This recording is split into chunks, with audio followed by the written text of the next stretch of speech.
నర్సీపట్నంలో మాజీ ఎమ్మెల్యే ఉమాశంకర్ గణేష్ శనివారం ఉదయం కల్తీ నెయ్యి ఘటనపై నిరసన వ్యక్తం చేశారు. కనకదుర్గ మల్లేశ్వర స్వామి ఆలయంలో ప్రత్యేక పూజలు నిర్వహించిన అనంతరం ఆయన మాట్లాడారు.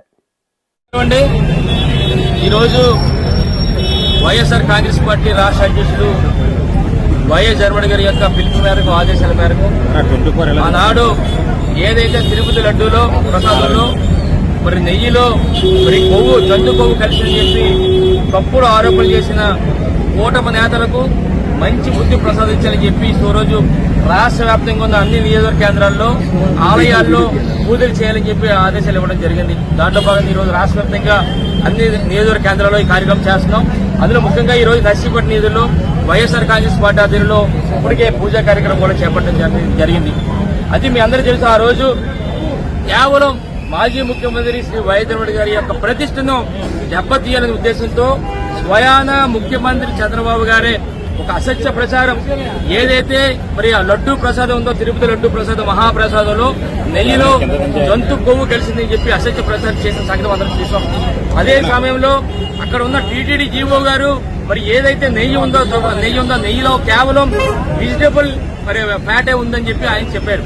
కానీ చంద్రబాబు గారు మాట్లాడిన తర్వాత మరి ఏదైతే కూటమి నాయకులకు భయపడి మళ్లీ మాట మార్చి ఈవో గారు మరి నెయ్యిలో కొవ్వు జంతు కొవ్వు కలిసినట్లు ఉందని చెప్పి మరలా మాట మార్చిన సంగతి అందరం కూడా చూసాం.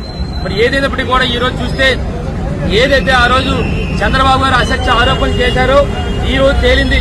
ఈ రోజు సిబిఐ వారు ఒకటే నివేదిక ఇవ్వడం జరిగింది. ఏంటంటే అందులో కలిసి జంతు కొవ్వు లేదని ఒక నివేదిక కూడా ఇవ్వడం జరిగింది. ఎందుకంటే సిబిఐ వారు చేసిన ఫైనల్ ఛార్జ్ షీట్ లో ఈ విషయాలన్నీ కూడా బయటికి రావడం జరిగింది. అంటే దీన్ని బట్టి చూస్తే ఆ రోజు ఏదైతే అసత్య ప్రచారం చేశారో చంద్రబాబు గారు ఈ రోజు అదంతా తప్పుడు ప్రచారం అని చెప్పి ఈ రోజు రాష్ట్ర కూడా ప్రపంచవ్యాప్తంగా తెలియడం జరిగింది.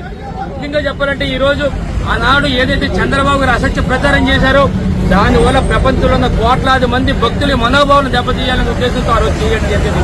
ఏ విధంగా అదే కాకుండా అయోధ్యకు సంబంధించి 1,00,000 మరి ఏదైతే లడ్డూలు పంపించారో అందులో కూడా మరి నెయ్యిలో కొవ్వు కలిసిందని చెప్పి అసత్య ప్రచారం చేసి మరి భక్తుల యొక్క మనోభావాలను దెబ్బతీసే విధంగా చేసిన చంద్రబాబు నాయుడు గారికి కూటమి నేతలందరికీ కూడా మంచి బుద్ధి ప్రసాదించాలనే ఉద్దేశంతో ఈ రోజు ఈ కార్యక్రమం పూజ కార్యక్రమం చేశాం.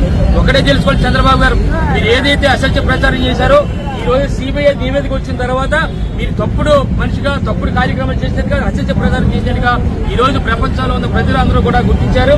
ఇప్పటికైనా సరే ఇలాంటి అసత్య ప్రచారాలు కానీ తప్పుడు కార్యక్రమాలు మానుకొని ఏదైతే ఎన్నికల ముందు మీరు వాగ్దానాలు ఇచ్చారో అవన్నీ కూడా ప్రజలకు ఇవ్వాలని చెప్పి ఈ సందర్భం కోరుకుంటూ రేపు రాబోయే రోజుల్లో ఇలాంటి కార్యక్రమాలు మాని మంచికరం చేయండి.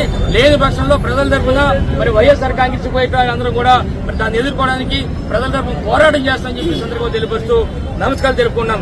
జై జగన్, జై జగన్, నాయకత్వం.